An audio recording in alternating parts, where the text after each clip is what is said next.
का धन्यवाद करता हूँ जो इन्होंने ऐसे कार्यक्रम का आयोजन किया और मुझे मंच पर बोलने का अवसर दिया। और बड़ा अच्छा लग रहा है, बड़ी कम उम्र के बच्चे, जनरली इस उम्र में कुछ साथी लोग बैठे हुए हैं, इस उम्र में पर्यावरण की चिंता भी करते ही नहीं है, लेकिन हमारे प्रोग्राम में 4-5 साथी हमारे ऐसे हैं जो कम उम्र के हैं। ये बड़ी अच्छी बात है और ऐसा लगता है कि आने वाले समय में हम पर्यावरण की समस्या पर काफी हद तक नियंत्रण पाएंगे, क्योंकि हमारा युवा लगता है इसमें शामिल है।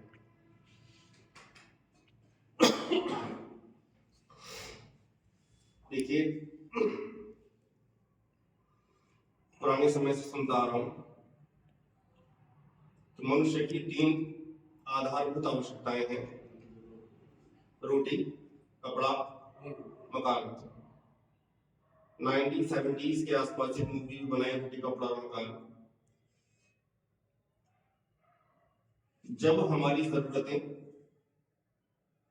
जरूरतों से भी ज्यादा हो जाती है तो समस्याएं पैदा होती हैं। कैसे, मैं आपको बताता हूं। आपने अक्सर दुकानों पर लिखा देखा होगा कि फैशन के दौर में गारंटी की इच्छा न करें, देखा? तो बात ये भी सही है कि फैशन के दौर में आप अच्छे पर्यावरण की भी कल्पना न करें। आज के समय में फैशन के नाम पे बाजार में कुछ भी बिक रहा है और फैशन के नाम पर हम लोग कितने कपड़े की खरीदारी करते हैं कि 2 दिन हमने कोई कपड़ा पहन लिया। मैंने कई लोगों को देखा है कि एक बार 2 बार किसी फंक्शन में कोई कपड़ा पहन लिया तो तीसरी बार उस कपड़े को फंक्शन में पहन के जाने नहीं। वो लोग फोटो में रिकॉर्ड हो गए, कपड़ा हम 2 जगह पहन गए, तीसरी जगह कपड़ों को पहने नहीं। कपड़े को बनाने के लिए देखिए फैक्ट्रीज लगाई जाती है। सब जानते हैं फैक्ट्रीज लगाने के लिए जंगल काटने पड़ते हैं, पेड़ काटने पड़ते हैं। कपड़ा बनाने में केमिकल इस्तेमाल होता है और वो सभी केमिकल कहीं ना कहीं जो है वाटर पॉल्यूशन का कारण बनता है। और वाटर पॉल्यूशन से सबने बताया दुनिया भर की समस्याएं वाटर पॉल्यूशन से हमें होती हैं। देखिए, हर व्यक्ति चाहता है कि आज के समय में उसके पास एक रोजगार हो, नौकरी हो, एक हंसता खेलता परिवार हो। लेकिन ऐसा कितने लोग चाहते हैं और वाकई में सोचते हैं कि हमारे पास एक हंसता खेलता एक अच्छा पर्यावरण भी हो? शायद कोई नहीं। एनवायरमेंट हमारी प्रायोरिटी है ही नहीं। हमारी प्रायोरिटी है हमारा घर, हमारा परिवार और उनकी जरूरतें। और वास्तविकता में बताऊंगा, जरूरतें भी क्या है हमें वो भी नहीं पता है। बस हम दौड़ते जा रहे हैं। कोई पूछे क्या कर रहे हैं कि अपने घर परिवार की जरूरतें पूरी कर रहे हैं। बस कोई पूछ रही जरूरतें हैं क्या, तो बस वो नहीं पता है। एक कहानी हमने सुनी कि जिन्न था, उसने अपने आका से कहा कि सब मुझे काम बताओ। जैसे वो काम बताना, जिन्न जो है पलक झपकते उस काम को पूरा कर देना। जिन्न की शर्त ये थी कि अगर तुम मुझे काम नहीं बताओगे तो मैं मार दूंगा, है ना? या तो मुझे काम बताते रहो, मैं काम में लगा रहूंगा, नहीं तो मैं तुम्हें मार दूंगा। तो बहुत सारे काम बताए, लेकिन जिन वो पलक झपक के सारे काम कर देता, बाद में कुछ समझ में नहीं आया। आज मैंने कहा देखो बांस का पुल है, इस पे चढ़ो और उतरो, है ना? तो उसको उस बिना बात के काम में लगा दिया जो कभी खत्म नहीं होने वाला। ऐसे हमारा जीवन हो गया है। हम बिना बात के भागने दौड़े में लगे हुए हैं और मुझे ऐसा लगता है कि हमने अपनी जरूरतों को इतना बढ़ा लिया है कि वो जरूरतें ही हमारी सबसे बड़ी दुश्मन बन बैठी हैं। जैसा पहला उदाहरण मैंने आपको कपड़े का दिया, दूसरा उदाहरण सब बात कर रहे थे सॉइल, मिट्टी, मृदा प्रदूषण के बारे में। मृदा प्रदूषण बेसिकली है क्या? देखिए, फसल में साइकिल होता है, सब लोग जानते हैं फसल का साइकिल होता है। मक्का एक विशेष मौसम में पैदा होगी, गेहूं एक विशेष मौसम में पैदा होगा, चावल एक विशेष मौसम में पैदा होता है, लेकिन आदमी ने अपने लालच के वशीभूत होकर हर फसल को हर मौसम में उगाना चालू कर दिया।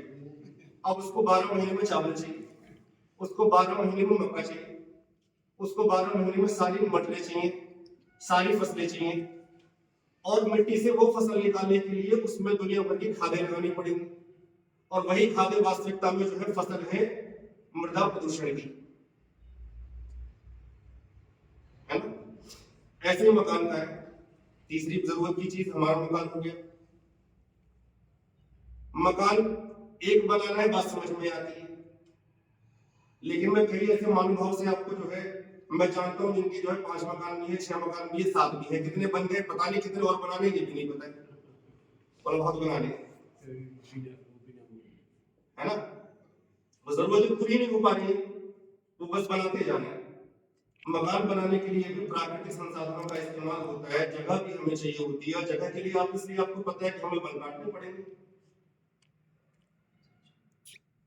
है ना।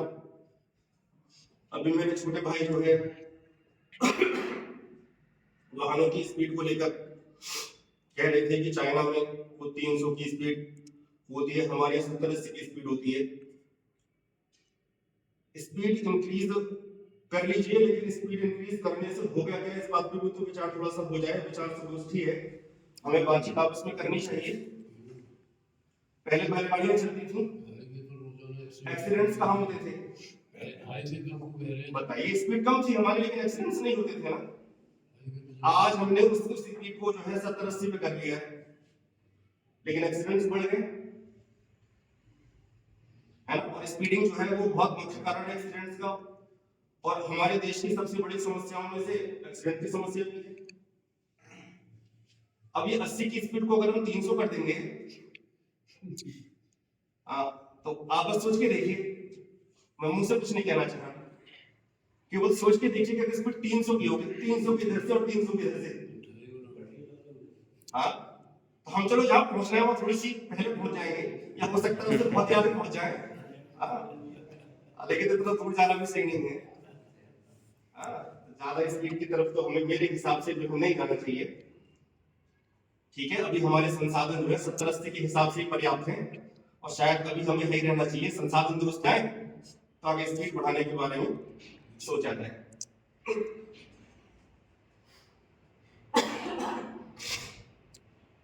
तो पर्यावरण को बचाने की बात देखिए, सरकारें अपने समझ के हिसाब से, संसाधनों के हिसाब से पर्यावरण के लिए लगातार कामें करती है। इसमें अपने सरकारों द्वारा ऑड इवन प्रोग्राम चलाए गए हैं। अभी शासन में आप देख रहे हैं सुबह सुबह जो है कूड़ा उठाने की गाड़ी आती है ना। समय समय पर स्वच्छता अभियान कभी 1 दिन के कभी 6 दिन के चलाए जाते हैं। तो सरकार पर्यावरण को लेकर जो है काफी काम करती है, जो भी सरकार आती है पर्यावरण पे वो काम करते ही करते हैं। लेकिन सरकार से भी ऊपर जो है हम हैं, सरकार में तो कुछ ही लोग हैं, लेकिन हमारी 140 करोड़ की जो है पॉपुलेशन है, क्या हमारी भी तो जिम्मेदारी बनती है ना पर्यावरण के प्रति। तो मुझे ऐसा लगता है कि हमारे 2 काम हमें करने होंगे। पहला तो हमें अपनी जरूरतों को थोड़ा सा नियंत्रित करना पड़ेगा, और दूसरा हमें थोड़ा सा अनुशासित होना पड़ेगा। अगर हम अपनी जरूरतों को नियंत्रित कर लेंगे तो हमें अधिक संसाधनों की जरूरत ही नहीं पड़ेगी, और अधिकतर नुकसान जो हो रहे हैं वो अधिक संसाधनों की चाह में हो रहे हैं। कई मकानों में आप एसी देखिए, एक एसी की आदमी को जरूरत है, आपने 10 एसी लगा रखे हैं, 15 एसी लगा रखे हैं, लिमिट ही नहीं है, स्टेटस सिंबल बना लिया उसको। गाड़ी की वजह से बात कर रहे थे, गाड़ी का आप देखिए, गाड़ी में एक गाड़ी है समझ में आ जाती है बात, 3 गाड़ी है, 4 गाड़ी है, कई कई घर आपको ऐसे मिल जाएंगे जहां जो है वो 2-3 से भी ज्यादा गाड़ियां हैं, और सिंगल आदमी भी गाड़ी से ही चलेगा। तो एक्सेसिव नीड हो गई ना हमारी, ये नुकसान करती है। और दूसरा हमें देखिए डिसिप्लिन रहना पड़ेगा। Discipline in the sense of, पहले सब लोग है ना पब्लिक ट्रांसपोर्ट का इस्तेमाल करते थे, लोग कहेंगे पहले पॉल्यूशन क्यों नहीं था, पहले पॉल्यूशन इसलिए भी नहीं था कि लोग है ना पब्लिक ट्रांसपोर्ट का ज्यादा इस्तेमाल करते थे। अब पब्लिक ट्रांसपोर्ट से ज्यादा पर्सनल ट्रांसपोर्ट का इस्तेमाल होता है। एक आदमी भी गाड़ी का इस्तेमाल करता है इधर से उधर जाने के लिए, कम दूरी के लिए भी गाड़ी का इस्तेमाल होता है। तो पब्लिक ट्रांसपोर्ट का इस्तेमाल करना चाहिए पहली बात। दूसरी बात, हम कूड़ा, आप देखिए सरकार की बिल्कुल स्पष्ट गाइडलाइन है, एडवाइजरीज आपने सुनी होंगी, कई जगह हरे नीले कूड़ेदान लगे हुए हैं। हाँ, और बिल्कुल स्पष्ट एडवाइजरी है कि गीला कूड़ा जो है इस डस्टबिन में डालना है और सूखा कूड़ा इस डस्टबिन में डालना है। तो अगर हम उस कूड़े को उसी डस्टबिन में भी डाल दें और इधर उधर कूड़ा ना फैलाएं, तो ये पर्यावरण के लिए जो है बहुत बड़ा योगदान है हमारा। तो मेरा ऐसा मानना है कि अगर हम अपनी इच्छाओं पर थोड़ा सा नियंत्रण रखें और इस में थोड़ा सा अनुशासित रहें, तो पर्यावरण नियंत्रण जो है वो बहुत बड़ा काम है नहीं, उसको हम आसानी से हासिल जो है कर सकते हैं। और अगर केवल अपनी जरूरतें दिन बाय दिन के हिसाब से बढ़ाते जाएंगे तो पर्यावरण प्रदूषण केवल कहने की बात रह जाएगी। मुझे पर्सनली ऐसा नहीं लगता कि बिना संतुलित हुए, अनुशासित हुए या बिना अपनी जरूरतों को काबू में किए हुए हम इसको अचीव कर सकते हैं, चाहे सरकारें कुछ भी कर लें और चाहे देश के लोग कुछ भी कर लें। बस इसी के साथ मैं अपनी बात को समाप्त करना चाहूंगा। धन्यवाद।